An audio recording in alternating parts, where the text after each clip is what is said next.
जय हिंद प्यारे बच्चों। आज हम करने वाले हैं बुक नंबर 2 चैप्टर सेकंड, जिसका नाम है era of one party dominance. आपको याद होगा चैप्टर 1 में हमने पढ़े थे 3 चैलेंज, जिसमें पहला था टू शेप अ नेशन, यानी कि देश में एकता की स्थापना करना, देश को यूनाइट करना। दूसरा चैलेंज था टू स्टैब्लिश डेमोक्रेसी। तो इस चैप्टर में हम लोग यही पढ़ने वाले हैं कि कैसे इंडियन लीडर्स ने, कैसे कॉन्स्टिट्यूशन ने हमारे इंडिया में डेमोक्रेसी को स्टैब्लिश किया। प्लस हम ये पढ़ेंगे कि कैसे कांग्रेस ने अपना डोमिनेंस बनाया। सीक्वेंस में चलेगी पूरी किताब है हमारी। तो अगर हम वेटेज की बात करें बच्चों मेरे, तो ये जो चैप्टर है वो 4 नंबर का है, 4 मार्क्स का आपका ये चैप्टर है।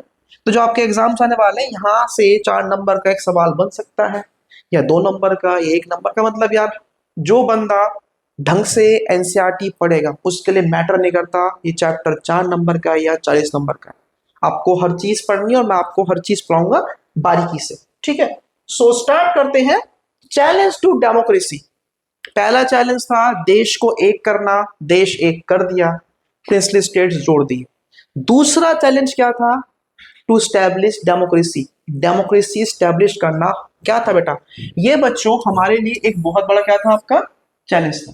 तो लाइन बाय लाइन पढ़ेंगे और चैप्टर को समझेंगे इजी वे में कि हम क्या कर रहे थे, हमारे देश में डेमोक्रेसी की स्थापना के लिए हमने क्या किया। तो आप सभी जानते हो कि India was born in a very difficult circumstance. Bharat का जब जन्म हुआ, जब ब्रिटिश इंडिया से इंडिपेंडेंट इंडिया हुआ, तो हमारे हालात क्या थे? बहुत ही टफ थे, बहुत ही मुश्किल थे, ठीक है। We have studied about the serious challenge of nation building that confronted the country right in the beginning. भाई, आजादी मिलते ही बंटवारा हो गया देश का। फिर प्रिंसली स्टेट्स कह रहे थे कि भाई हम तो अलग जाएंगे, तो वो भी एक बहुत बड़ा हमारे लिए चैलेंज को हम लोगों ने बहुत तरीके से, हम लोगों ने मतलब हमारे सरदार वल्लभ भाई पटेल ने उसको काफी आसानी से उसको सॉल्व कर दिया था आपका, ठीक है। पहला पॉइंट समझ में आ चुका होगा। नेक्स्ट पॉइंट, ठीक है। Faced with serious challenges, leaders in many other countries or of the world decided that their country could not afford to have democracy। जब हम लोग देखते हैं ना कि इतनी इतनी देश में परेशानी हुई है, एक बंटवारे से हिंदू मुस्लिम अलग अलग हो गए, इतनी कुछ प्रॉब्लम्स हुई हैं, तो लोग अक्सर डेमोक्रेसी को अडॉप्ट नहीं करते।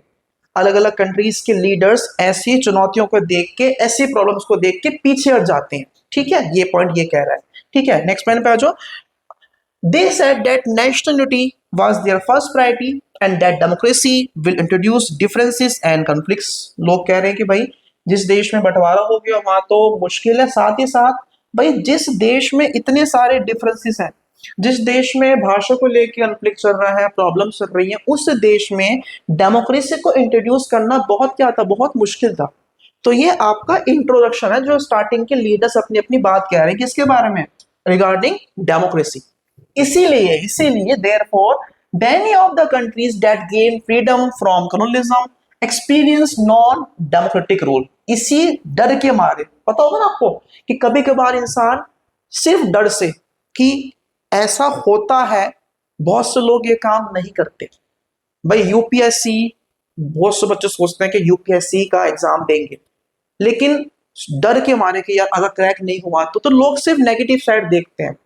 वैसे बहुत से लोगों ने देखा कि भाई जिन कंट्रीज में इतनी प्रॉब्लम्स हुई है वहां पे तो डेमोक्रेसी स्टैब्लिश हो ही नहीं पाती। इसी के चलते बहुत से लोगों ने क्या अपनाया, नॉन डेमोक्रेटिक रूल लोग अपना रहे थे। Next point, it took various forms, nominal democracy but effective control by one leader, one party rule और डायरेक्टली आर्मी रूल, ठीक है।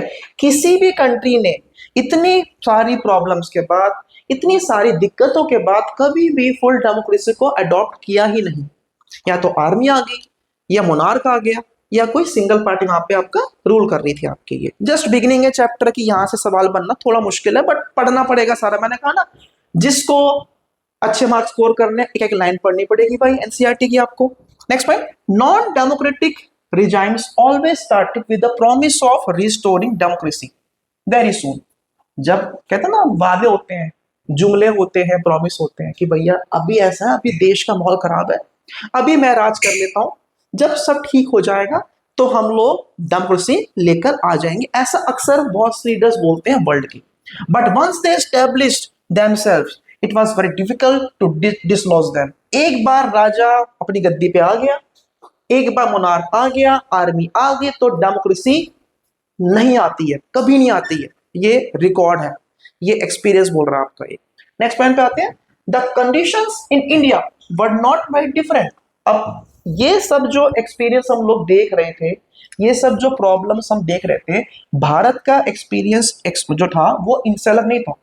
भारत के अंदर भी प्रॉब्लम्स थी, बंटवारे हुआ था, डिफरेंसेस थे, बहुत प्रॉब्लम्स थे भारत के अंदर भी। बट लेकिन the leaders of newly independent India decided to take the more difficult path. अब भारतीय हैं भैया, छोटा मोटा रास्ता अपनाएंगे नहीं, डिफिकल्ट पाथ लेंगे। तो भारत ने बोला कि पूरे वर्ल्ड में क्या हुआ हमें मतलब नहीं है, हमको तो क्या चाहिए, हमको चाहिए डेमोक्रेसी, हम चाहते हैं लोकतंत्र। ये किसने बोला? ये बोला भारत के लीडर्स ने। ठीक है, any other path would have been surprising, for our freedom struggle was deeply committed to the idea of democracy। ये कहते हैं यार कोई दूसरा रास्ता अपनाएंगे ना तो जिस रास्ते पे हम चल रहे थे वो बुरा मान जाएगा, यानी कि जो हम लोग कह के आए थे कि भाई हम डेमोक्रेटिक नेशन बनेंगे, हम अपने रास्ते से भटक जाएंगे, ऐसे इन लोगों ने बात कही थी। तो अब तक हम लोगों ने ये पढ़ लिया कि भाई कैसे दुनिया अलग चल रही थी और भारत हमारा अलग चल रहा था। नेक्स्ट पॉइंट पे आते हैं हम लोग। आवर लीडर्स, अगर इंडिया की बात की जाए, so our leaders were conscious of the critical role of politics in any democracy. Bharat के लोग बड़े परेशान थे कि यार भारत में जो लीडर्स हैं, भारत की जो पॉलिटिक्स है वो कैसे संभलेगी, कैसे भारत में हम लोग एस्टैब्लिश करें, क्या एस्टैब्लिश करें, डेमोक्रेसी। देखो जब आप कोई नया काम करते हो बच्चों मेरे, तो प्रॉब्लम्स तो आएंगी, डिफिकल्टीज तो आएंगी आपकी। Next point, they did not see politics as a problem, they saw it as a way of solving the problems। Bharat के लोगों ने बोला कि भारत में राजनीति एक प्रॉब्लम नहीं है, राजनीति एक समाधान है। Politics is a solution for every problem, इन्होंने ऐसा बोला। Every society needs to decide how it will govern and regulate itself, there are always different policy alternative to choose them. अब हर सोसाइटी में अलग तरह के लोग होते हैं, अलग तरह की होती है सोच, तो ये सब हमको मैनेज करना था जो हमारे लीडर्स अपना सोच रहे थे। अब भारत के लोग ये भी कहते हैं कि there are different groups with different conflicting aspirations. Bharat में नॉर्थ ईस्ट देख लो, पंजाब देख लो, इवन बहुत सारे स्टेट्स हैं जहाँ पे अलग कंट्री की डिमांड होगी, यानी कि हर देश में यार कुछ स्टेट्स, कुछ लोग होते हैं जिनकी इच्छाएं अलग होती है, जिनकी इच्छाओं को पूरा करना आसान बात नहीं होती है, क्योंकि डेमोक्रेसी में सबको अपने साथ लेके आपका चलना होता है, टफ रास्ता है। लेकिन भारत के लीडर्स क्या बोलते हैं कि हम इसको अपनाएंगे आपका ये। ठीक है, तो सवाल ये आया कि जब देश में इतनी डिफरेंसेस हैं तो हम इन डिफरेंसेस को बेटा कैसे रिजॉल्व करेंगे? Democratic politics is an answer to this question. तो जब भी हमने सवाल मिले, जब भी भारत के लीडर्स ने सवाल उठाए कि डेमोक्रेटिक नेशन कैसे बनेगा, क्या चीजें वर्क होंगी, तो उसका जवाब क्या आया कि भैया देश का समाधान क्या है, सिर्फ और सिर्फ डेमोक्रेसी है। डिमांड आ जाए, अलग स्टेट की धमकी आ जाए, दंगे हो, कुछ भी हो, the answer is one, that is democracy. While competition and power are the two most visible things about politics, the purpose of political activities is and should be deciding and pursuing public interest. This is the route our leader decided to take. Bharat के लोगों ने बोला कि भाई power को लेके, competition को लेके पॉलिटिक्स में काफी हड़बड़ रहती है, लेकिन हर समस्या का एक ही जो है वो है समाधान, वो है क्या, वो है हमारी डेमोक्रेसी, वो है हम उसको हम लोग अपनाएंगे। ये हमारे लोगों का विचारधारा था। मतलब इतनी प्रॉब्लम्स को देख के, पूरे वर्ल्ड को देख के भारत ने क्या चुना? भारत ने बोला कि हमको तो मतलब भारत के लीडर्स ये सोच के आए थे कि we have to establish democracy. ठीक है, इसी चीज को ध्यान में रखते हुए हमने बनाया अपना संविधान, और संविधान को आप सभी जानते हैं ये क्वेश्चन 1 मार्कर है। सो 26 नवंबर 1949 को हमारा कॉन्स्टिट्यूशन अडॉप्ट हुआ था। ध्यान रखें, यहाँ पे कंफ्यूज नहीं होंगे, 1 नंबर का सवाल है। दूसरा, और वो साइन कब हुआ था? ऑन 24 जनवरी 1950 को बेटा वो आपका साइन हुआ था, और इफेक्ट मतलब 26 जनवरी को जो हम मनाते, कब बना था आपका वो, यानी कि हमारा कॉन्स्टिट्यूशन बेटा इफेक्ट में कब आया था आपका? 26 जनवरी 1950 में। Eight that time the country was being ruled by N interim government. उस समय कोई भी डेमोक्रेटिक गवर्नमेंट इंडिया पे रूल नहीं कर रही थी, एक टेम्पररी सरकार बनाई गई थी उस समय के लिए, ठीक है। Next point, it was not necessary to install the first democratically elected government of the country. और लीडर्स बोलते हैं भारत के कि अब समय आ चुका है कि हम एक चुनी हुई सरकार आजाद भारत को गिफ्ट करें, उनको दें। तो ये हमारा टास्क था और इस टास्क को पूरा करने के लिए भारत के लोगों ने क्या बनाया, इंडियन लीडर्स ने बनाया कॉन्स्टिट्यूशन का इलेक्शन कमीशन। संविधान में एक बनाया क्लॉज, आर्टिकल नंबर 324, क्लास 11 याद होगा आपको, हमने बनाया कि there should be an independent election commission, ठीक है। तो आगे बढ़ते हैं। The constitution had laid down the rules, now the machine had to be put in the place. हमने संविधान में सब बना दिया, अब सेटिंग करनी बाकी थी। Initially it was thought that this was only a matter of a few months, ठीक है। हमें लगा था कि भाई ये तो कुछ महीने में तो हो जाएगा, लेकिन नहीं भाई, ये बहुत बड़ा टास्क था। किसी इतने बड़े देश में इलेक्शंस कंडक्ट करवाना बहुत बड़ा टास्क था। तो इन सबको देखते हुए अगर आपसे पूछ सकते हैं, 1 मार्क दोबारा क्वेश्चन आ गया कि इलेक्शन कमीशन बेटा हमारा कब बना था, तो हम क्या बोलेंगे, जनवरी 1950, ठीक है। और हमारी कंट्री के पहले चीफ इलेक्शन कमिश्नर कौन थे, सुकुमार सेन। ये भी 1 मार्क क्वेश्चन है, अक्सर आपको नजर आएगा आपके प्री बोर्ड में पीए, जो भी आपके पीटी यूटी जो भी कुछ भी एग्जाम होगा वहां पे पूछ सकते हैं कि हमारे भारत के पहले चीफ इलेक्शन कमिश्नर कौन थे, वो सुकुमार सेन थे। और इलेक्शन कमीशन कब बनाया गया था, जनवरी 1950 में, ठीक है। So that was the introduction part जो हमारे लीडर्स उस समय चल रहे थे। अब सवाल यह आता है कि ब्रिटिश इंडिया जो था वो सब बटा हुआ था, लेकिन भारत के लोगों ने उस समय तक इसको संजोने की बहुत तैयारी कर रखी थी, ठीक है ना। तो उस समय उस टाइम पे इलेक्शन कंडक्ट करना आसान था, मुश्किल था भाई, बड़ा ही मुश्किल था। लेकिन इलेक्शन कंडक्ट करने के लिए हमें 2 चीजों की रिक्वायरमेंट तो होती है। तो सवाल क्या बनेगा आपका, सवाल ये बनेगा आपका कि what were the 2 requirements to conduct elections. Bharat जैसे देश में या कहीं पर भी चुनाव करवाने के लिए कौन सी 2 चीजों की हमें होती है रिक्वायरमेंट। ये सवाल अक्सर बोर्ड एग्जाम्स में आता है, ये आपके एग्जाम में आएगा। तो सबसे पहला देखो इसका आंसर क्या होता है, फर्स्ट पॉइंट क्या होता है कि हमें पहली क्या होती है, पहली होती है drawing the boundaries of the electoral constituency. यानी कि भाई आप सभी जानते हो एफपीटीपी हमने अडॉप्ट किया हुआ। एफपीटीपी का पहला पॉइंट क्या होता है कि जहां पे चुनाव हो रहे हैं उस एरिया को इक्वल पार्ट्स में डिवाइड करना, यानी कि बाउंड्री मार्क करना। तो किसी भी कंट्री में अगर आपने अडॉप्ट किया है एफपीटीपी, तो पहला स्टेप क्या होता है, बाउंड्री बनाना, इलेक्टोरल कॉन्स्टिट्यूएंसी बनाना, ठीक है। जब आप ये काम कर देते हैं तब क्या होता है, तब बनती है भाई क्या, तब बनती है वोटर लिस्ट। यानी कि it also required the preparing the electoral rolls और the list of all citizens eligible to vote. अब देश में 100 करोड़ लोग हैं, तो क्या सारे वोट करेंगे, नहीं भाई, 18+ वोट करेंगे। हालांकि इस समय अगर हम इस समय की बात करें तो इस टाइम पे वोटिंग एज हमारी 21 थी। तो जो लोग वोटिंग करने के लिए एलिजिबल थे उनकी लिस्ट तैयार करना। दोबारा सुन लेते हैं, किसी भी देश में अगर हमको चुनाव करवाने हैं तो हमें 2 चीज चाहिए होती हैं। पहले क्या चाहिए होती है, वोटर लिस्ट, यानी कि जो लोग एलिजिबल हैं उनका नाम एक लिस्ट में आएगा 21 साल के ऊपर। दूसरा हमें क्या चाहिए होता है, हमें चाहिए होती है इलेक्टोरल कॉन्स्टिट्यूशन की बाउंड्री को ड्रॉ करना कि भैया ये जैसे मैं दिल्ली का हूं तो दिल्ली में क्या है, दिल्ली को 70 विधानसभाओं में बांटा हुआ है, यानी कि दिल्ली की 70 बाउंड्रीज बना रखी हैं कि भाई द्वार विधानसभा, पालम विधानसभा, जनकपुर विधानसभा, ऐसे बांटा हुआ है। तो पूरे देश को बांटना अलग अलग कॉन्स्टिट्यूएंसी में, ये 2 काम करने होते हैं एक देश में इलेक्शंस कंडक्ट करवाने के लिए। नेक्स्ट पॉइंट पे आते हैं, लेकिन ये दोनों काम करवाना आसान थोड़ी है भाई, हर घर जाना है, घर घर जाके पूछना अच्छा कितने लोग 21 से 18 के हो चुके हैं, उस समय की बात करें 21 के हो चुके हैं आपके ये, ठीक है। So both these task took a lot of time. इन दोनों टास्क को पूरा करने के लिए, पूरे देश की बाउंड्री को सेट करने के लिए या फिर वोटर लिस्ट बनाने का भैया बहुत समय लगा था हमारा, ठीक है। When the first draft of the rules were published, जब देखो भाई सिंपल सी बात है, पहली बार जब कोई काम करोगे गलतियां होंगी, पहली बार जब कोई काम करो गलतियां होंगी, तो गलतियां से भी होंगी। क्यों, क्योंकि जब वोटर लिस्ट बनी तो वहां पे ये हुआ कि it was discovered that names of 40 lakh महिलाओं के, औरतों के नाम थे, क्यों नहीं थे? कि उनको डाल दे कि वो तो उसकी बीवी है, वो तो उसकी बीवी है, डॉटर डॉटर ऑफ या वाइफ ऑफ, ऐसे कर दिया उसकी बेटी है, उसकी बीवी है। तो इलेक्शन कमीशन ने इस चीज को एक्सेप्ट नहीं किया। उन्होंने बोला या तो डिलीट करो या इसको ठीक करो। तो ये क्वेश्चन हमारा 2 नंबर के यहां से बन सकता है या बनता है आपका ये। ठीक है जी। अब नेक्स्ट टॉपिक बेटा जो हमारा आता है,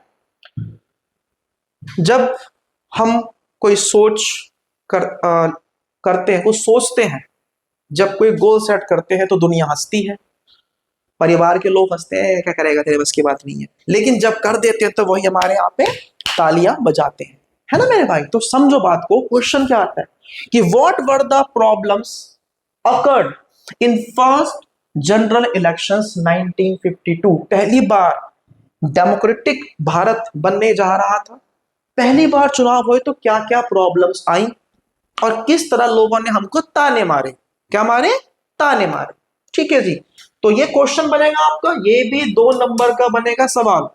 तो आंसर क्या होता है कि भाई हम पढ़ते हैं प्रॉब्लम्स क्या आई कि no election on this scale, पूरे विश्व के इतिहास में अभी तक पूरे वर्ल्ड में इस तरह का चुनाव कभी हुआ ही नहीं था जो सबको राइट टू वोट दे। कुछ जगहों पे सिर्फ मर्द वोट कर रहे थे, कुछ जगहों पे सिर्फ प्रॉपर्टी वाले मर्द वोट कर रहे थे, कुछ जगहों पे औरतों को तो अलाउड था नहीं निकलना। लेकिन भारत एक ऐसा देश था जिसने बोला कि नहीं जी हम तो सबको राइट टू वोट देंगे। तो ऐसा चुनाव पूरे वर्ल्ड में कभी नहीं हुआ। ठीक है, प्रॉब्लम्स की बात कर रहे हैं। दूसरा, उस समय at that time there were 17 crore eligible voter, 17 crore लोग थे जो वोट करने वाले थे। ठीक है, उन 17 करोड़ बंदों को अराउंड 3200 एमएलए यानी कि विधानसभा के चुनाव भी उस समय हो रहे थे, स्टेट के इलेक्शंस भी हो रहे थे, और 489 एमपीज ऑफ लोकसभा, यानी कि हमारे पहले चुनाव जो हुए थे उसमें विधानसभा और लोकसभा के चुनाव बिल्कुल साथ साथ हुए थे। 17 करोड़ बंदों को इतने एमएलए और एमपीज इलेक्ट करने थे। पहली परेशानी, इतना बड़ा स्तर पे चुनाव करवा रहे हो। दूसरा, अब हुआ क्या भाई, ये वाली बड़ी इंटरेस्टिंग बात है, चुनाव कराने समय only 15% of these eligible voters were illiterate. Example लेते हैं, मैंने एग्जाम्पल ले लिया कि अगर 20 करोड़ लोग हैं हमारे पूरे इंडिया में, 20 करोड़ लोग, तो लगा लो अराउंड 10 करोड़ का कितना होता है 15% आपका 1.5 करोड़, तो 20 करोड़ मतलब 3 करोड़ लोग क्या थे? पढ़े लिखे थे। 3 करोड़ लोग क्या थे? पढ़े लिखे थे। बाकी सब लोग क्या थे? अनपढ़ थे। तो अनपढ़ लोगों के चुनाव करवा रहा था हमारा भारत। सपने देखो हमारे, गोल देखो, सपने देखो, डेडिकेशन देखो यार तुम भारत की कितना कर रहे हैं। ठीक है, before therefore the election commission had to think of some special method of voting. अब वोटिंग करने के लिए यार, वोटिंग के लिए तो जो था कमीशन उसको था कि कुछ तो नया करना पड़ेगा यार, क्योंकि इतना बड़ा हम रिस्क ले रहे हैं एक तरीके से।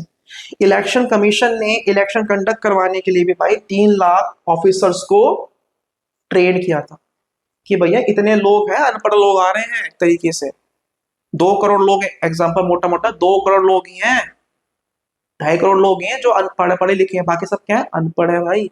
इनको वोटिंग करवा रहे हो आप, ऐसे लोगों पे हम पे ब्लेम हुआ आपका।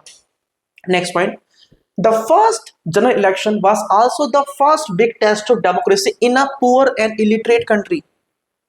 विश्व के इतिहास में भारत एक ऐसा देश था जिसने अनपढ़ और गरीबों के ऊपर डेमोक्रेसी का टेस्ट किया था। इंटरेस्टिंग बात ये भी आपका ये, क्योंकि उस समय पहले जो थी वो जो है डेमोक्रेसी वो सिर्फ यूरोप में, अमेरिका में थी, और वहां पे सब ऑलमोस्ट क्या थे? आपके लिटरेट थे।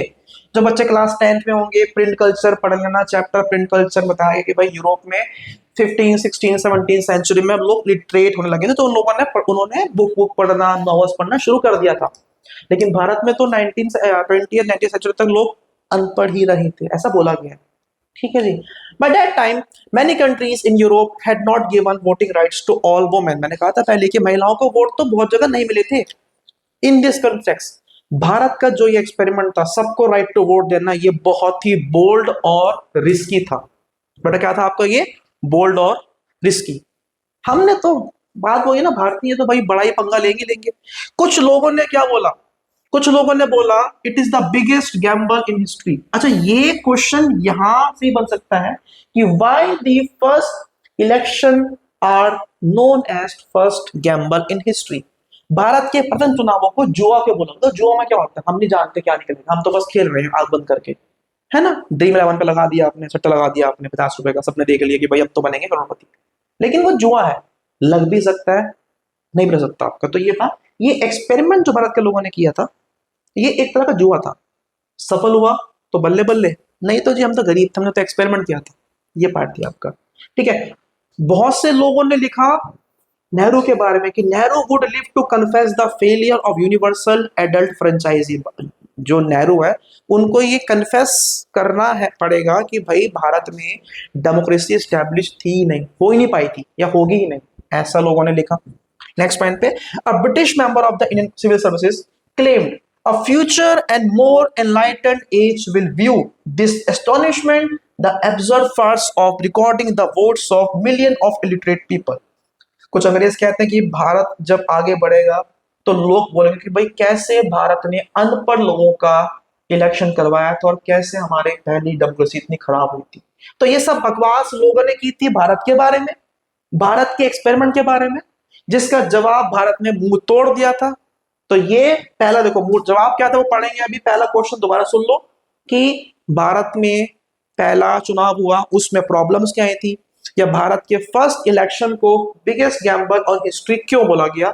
ये दो क्वेश्चन आएंगे, आंसर ये पूरा रहेगा आपका, ठीक है। अब देखते हैं भारत के मुंह तोड़ जवाब को। इतनी बुराइयों के बाद, इतनी परेशानियों के बाद, इतने कलेशों के बाद चुनाव कंडक्ट करा लिए, रिजल्ट भी आ गया। इतना लोग हमको बोल रहे थे, तो जब रिजल्ट आया, बड़ा रिजल्ट तगड़ा आया। पढ़ते रिजल्ट क्या है देखो, रिजल्ट ये आया कि भाई पहले तो इलेक्शंस पोस्टपोन करने पड़े, ट्वाइस, 2 बार हुए। और चुनाव पहली बार कब होते हैं, अक्टूबर 1951 से लेके फरवरी 1952 तक हमारे बेटे इलेक्शंस हुए। लेकिन इलेक्शन को बेटा हम लोग 1952 चुनाव बोलते हैं, क्योंकि मोस्टली इलेक्शंस हमारे भारत में जनवरी 1952 में ही हुए थे आपका, ठीक है। 6 लगे थे महीने कैंपेनिंग करने में, वोट की पोलिंग करवाने में, काउंटिंग करवाने में। अब ये तो हमने पढ़ लिया इंट्रोडक्शन। अब रिजल्ट पढ़ते हैं कि रिजल्ट जो भारत के लोगों ने कहा था, जो हमारा बोल्ड एंड रिस्की एक्सपेरिमेंट था, वो कितना सफल रहा। तो हुआ क्या हुआ, ये इलेक्शंस क्या रहे, it were competitive, elections were competitive. There were on an average more than 4, हर सीट से, विधानसभा की हो चाहे लोकसभा की हो, 4 कैंडिडेट्स खड़े हुए थे, पहली बात। दूसरी बात, लोगों ने बढ़ चढ़ के हिस्सा लिया, यानी जिनको तुम अनपढ़ और गरीब कह रहे थे उन लोगों ने बढ़ चढ़ के हिस्सा, यानी कि the level of participation was encouraging, more than half the eligible voters turn out to vote on the day of election. यानी 17 करोड़ में से अराउंड 8.5 करोड़ लोगों ने वोट किया। देख रहे हो, ये भी समझ सकते हैं कितनी बड़ी अचीवमेंट थी भारत के लिए। जब रिजल्ट डिक्लेयर हुआ, when the result declared, these election were accepted as fair even by the losers। यानी कि जब चुनाव का रिजल्ट आया तो भैया जो लोग हार गए उन्होंने भी रिजल्ट को बहुत ऑनेस्टली एक्सेप्ट किया कि हम एक्सेप्ट करते हैं, हम लोग हार चुके हैं। The Indian experiment had prove, Bharat के बोल्ड और रिस्की एक्सपेरिमेंट ने ये प्रूव कर दिया कि भाई, एक तो क्रिटिक्स को हमने रॉन्ग प्रूव कर दिया कि तुम भौंक रहे थे, तुम फालतू बोल रहे थे हमारे इंडिया को, और we have proved you wrong, पहली बात। The Times of India held that the polls have confounded all those skeptics who thought the introduction of electoral franchisee too risky an experiment in this country। Bharat के इस experiment ने सबके मुंह बंद कर दिए जो कह रहे थे कि भाई इस गरीब देश में ये चुनाव एक्सपेरिमेंट है और ये कारगर नहीं होगा। Next point, Hindustan Times claim करता है कि there is universal agreement that the Indian people have conducted themselves admirably in the largest experiment in democratic election in the history of the world। ये कहते हैं कि पूरे इतिहास में भारत के लोगों ने रिकॉर्ड कर दिया है, प्रूव कर दिया कि भारत एक लोकतांत्रिक देश है और भारत ने सबके मुंह बंद कर दिए हैं, ठीक है। जो ऑब्जर्वर्स थे इंडिया के बाहर, बट वो भी क्या थे, दे वर आल्सो इम्प्रेस्ड, यार कमाल हो गया। India general election 1982 became a landmark in the history of democracy। अब यहां से भी ये भी सवाल बन सकता है कि how elections of India became landmark in the history of democracy। ठीक है, सवाल कुछ भी हो, जवाब आपका पूरा ये रहेगा, रिजल्ट पूछेंगे तो आपका, ठीक है। अब ये बोलना बहुत मुश्किल था, यानी कि it was no longer possible to argue that democratic elections could not be held in conditions of poverty and lack of education. गरीब और अनपढ़ देशों के अंदर भी चुनाव कराना आसान है, ये अब बोलेंगे, पहले ऐसा बोला जाता नहीं था। It proved that democracy could be practice anywhere in the world, पूरे वर्ल्ड में कहीं पर भी डेमोक्रेसी इस्टेब्लिश हो सकती है। तो ये जो बेटा हमने पार्ट 1 पढ़ा है आज, ये पार्ट 1 था हमारी वीडियो का, और यहां हमने ये पढ़ा है कि भाई चुनाव कंडक्ट करवाने के लिए दो जरूरतें क्या है। चुनाव जब कंडक्ट कराए तो लोगों ने क्या बोला, चुनाव का जब रिजल्ट तो लोगों ने क्या बोला। तो ये 3 टॉपिक्स बेटा हमने पढ़े अपने पार्ट 1 में। आई होप आपको ये पार्ट 1 अच्छा लगा हो। लाइक कीजिए वीडियो, सब्सक्राइब कीजिए, कमेंट कीजिए आपको कैसे वीडियो लगी। मिलते हैं आपसे पार्ट नंबर 2 में। जय हिंद, जय महाकाल, जय श्री राम।